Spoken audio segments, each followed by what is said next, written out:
Hey, sports to the game. Yo, people, welcome back to the YouTube channel. You already know what time it is. It's time for another video. Big up your damn selves in the building. Make sure you smash up the likes every single damn time and subscribe if you are new. Panathinaikos versus Chelsea preview. And it's a very simple, well, should be a very simple video today in regards to what we aim to receive, which is the win, and then we move on to Newcastle. We've made some big decisions leading up to this game. We know in this Conference League squad, or at least some of us know, all of us know, apart from journalists for some reason, that Cole Palmer, Wesley Fofana and Romeo Lavia are not in the squad.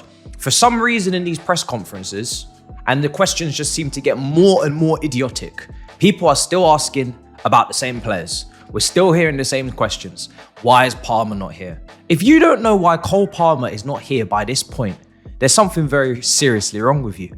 You know, even Mudryk, the questions, when will Mudryk be ready? How is he meant to answer that? How is anybody meant to put a time period on when someone's development will be over?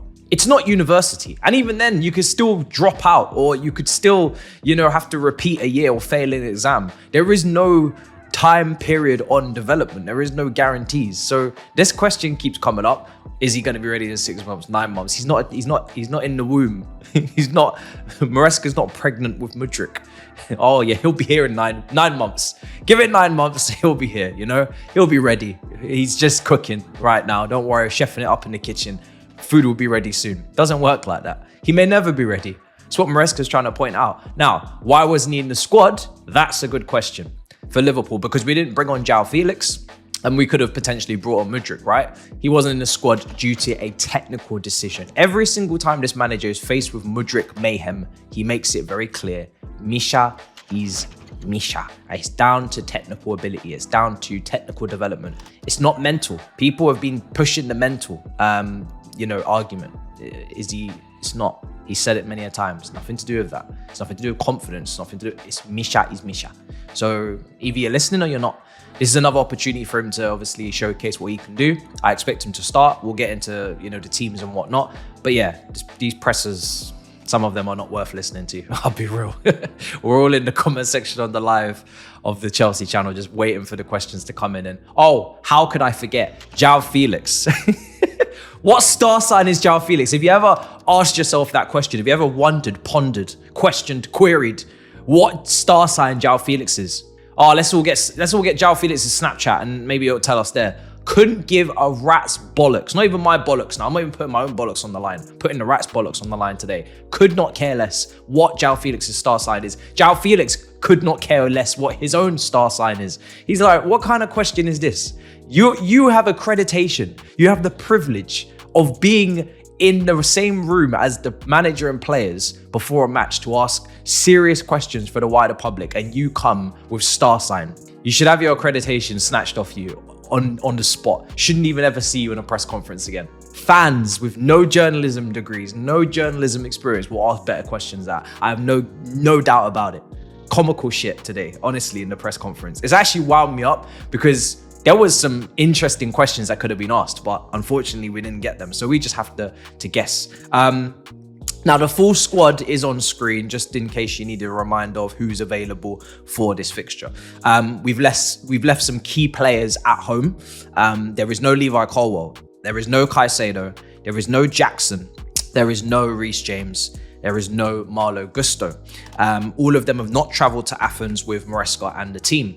Now, that's kind of surprising a little bit because it is the most difficult group game that we have. If you look at the rest of our fixtures, whether it's Noah's Ark, Asthma Attack, Shamrock Rovers, a really long name that I will never be able to pronounce, beginning with H, you name it, I'd expect us to win. And this is actually the tough game in the group. Panathinaikos, very well-known Greek team, away from home.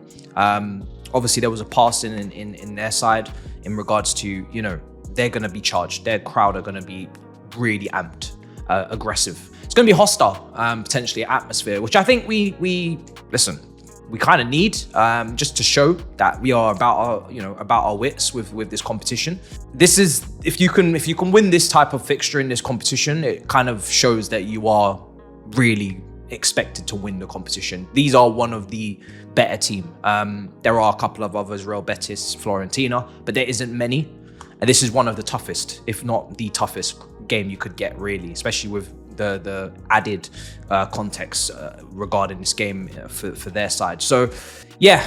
The squad is still strong though. There's a couple youngsters that have made it. One is a striker, one is a centre mid, defensive mid. I don't expect them to see many minutes. They might get 5 minutes if we're winning comfortably, but they may not even come on at all. I'll be honest. Don't expect them to come on.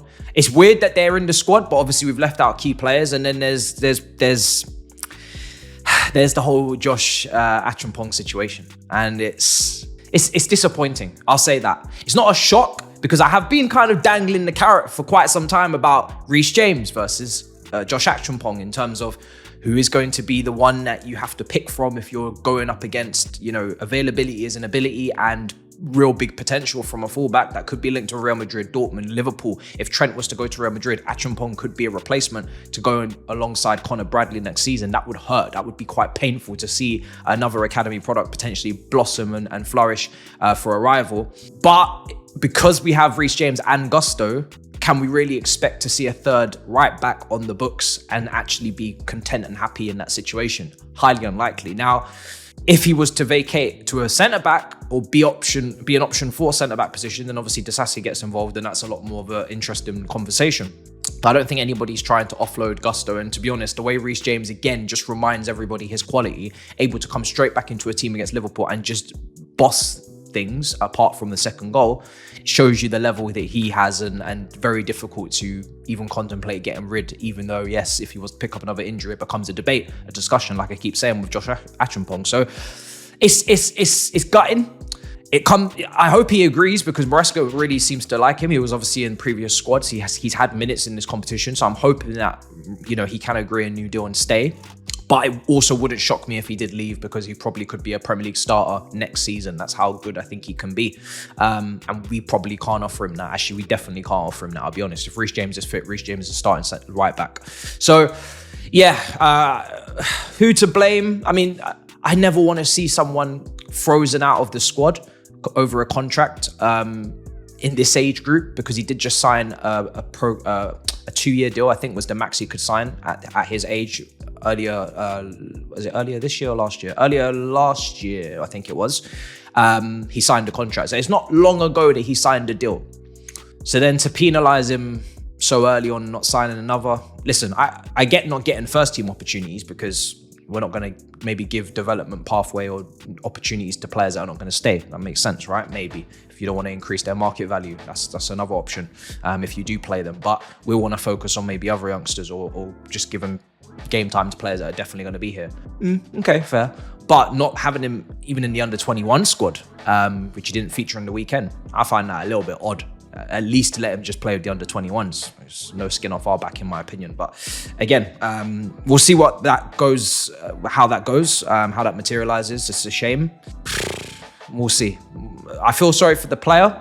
We don't know what his entourage are like. We don't know what his agent is like. We don't know if they're a little bit, cheeky in that way. So we'll see what the demands are, etc. I don't know. But it's a shame, because I like the player a lot and I do want him to stay. I do want him to be a part of things, but it is crowded in that area. Apart from that, we do get into Mudryk, yes. João Felix, point to prove. Obviously, didn't come off the bench against Liverpool. In Cuckoo, point to prove. Jackson scored at the weekend. Jackson will probably start again this weekend, and rightly so. Out of all of our forwards on that pitch, I thought he was the one that made the most out of what he got. Hold up play-wise, finishing-wise, buried his chance.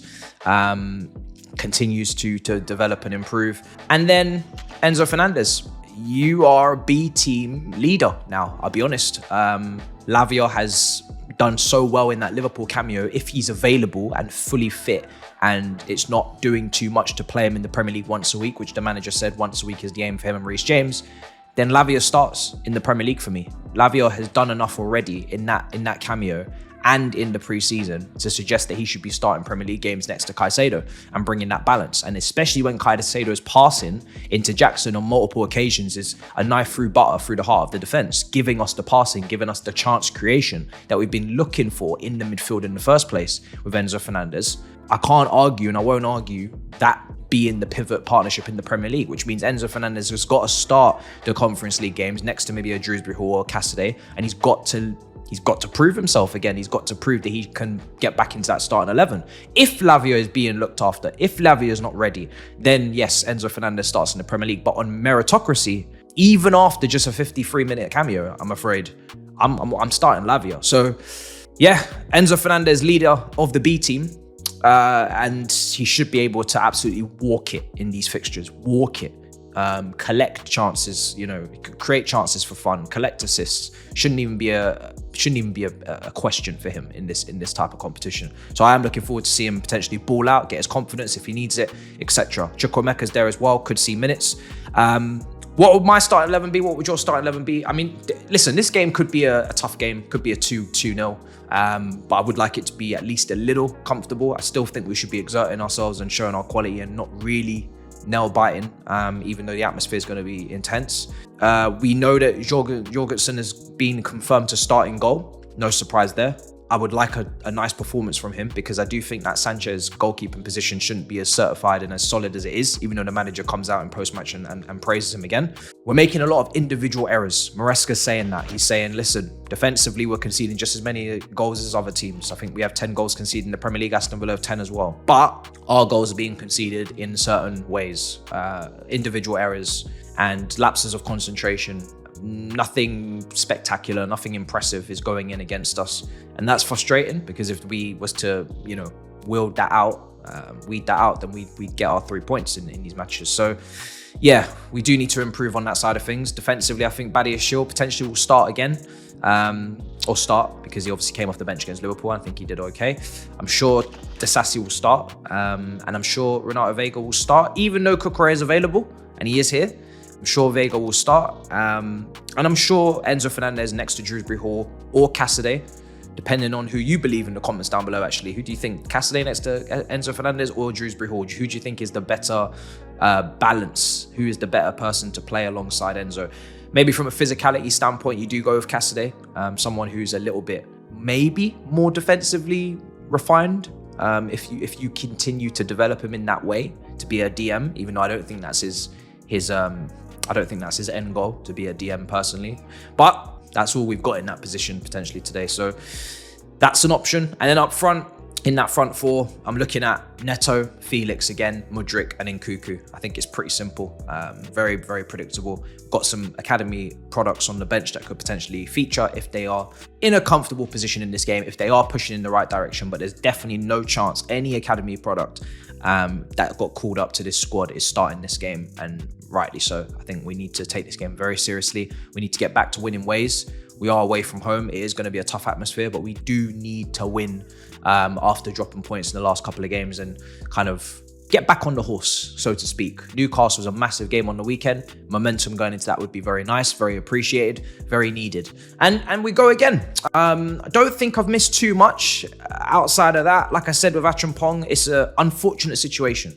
If we had only one right back, and it was an Azpilicueta getting into his older years, latter years of his career, I'd then expect Acheampong to sign and have a bit of foresight to say, Rees James has struggled with injuries and Azpilicueta is going, so have a bit of foresight and break in and compete. When it is Gusto and James, it's a bit difficult to sell. It's, captain right back, by the way, and then a very promising, very impressive young fullback that is going to be here for years to come on a long contract going into the 2030s probably. It's a difficult pitch to sell.